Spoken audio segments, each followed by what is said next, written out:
بسم الله نكمل في علاج الخشونة.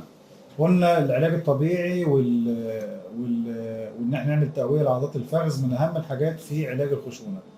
الجزء التاني بقى كمان في البيت، العيان بقول له لا اعمل أنت تقويات في البيت، ده ما يعتمدش بس على مركز العلاج الطبيعي، لأن مثلا بيروح يعمل نص ساعة ساعة جلسة، لكن في البيت ممكن أقول له مثلا اعمل كل صلاة اعمل لي تقوية لعضلات الفخذ، إن أنت ترفع رجليك مثلا، تشد وش رجلك عليك وتقعد تعد لغاية 10 وبعدين تسيب، يعني أول عضلة.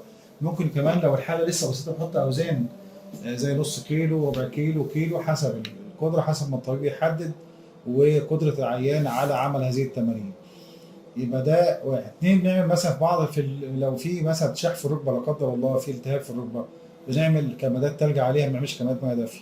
يا جماعة أي ارتشاح دايما في الركبة بنقول كمادات تلج أهم. بعض الناس بنلبسهم حاجة بريس زي ركبة بيلبسها، الركبه دي او السبورت اللي بتلبس ده في بعض الحالات عشان خاطر لو في التهاب في الركبه او في التهاب في الوتر، عشان نحافظ على حركه المفصل بطريقه صح. وبعض الحالات المتقدمه خالص في بريس كده او حاجات ممكن تتلبس اللي هي درجه رابعه لا قدر الله مش هينفع معاها تغيير مفصل، بنحتاج بعض البريس كده بتنفع، اللي هو السبورت بتاع الركبه ده اللي بيساعد شويه في المشي. ونكمل في حاجه جايه ان شاء الله.